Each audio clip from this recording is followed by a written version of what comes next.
সব যায় দূরে।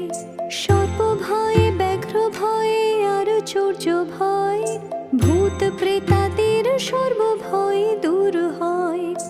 অপুত্রের পুত্র হয় নির্ধন, সদা বসে থাকে তার আত্মীয় পরিজন। সুখ সহ্য বাড়ে তার বাবার কৃপাতে, রণে বনে জলে স্থলে যেখানে থাকে। গন্ধপুষ্প নাম গণেশায় নমঃ লোকনাথায়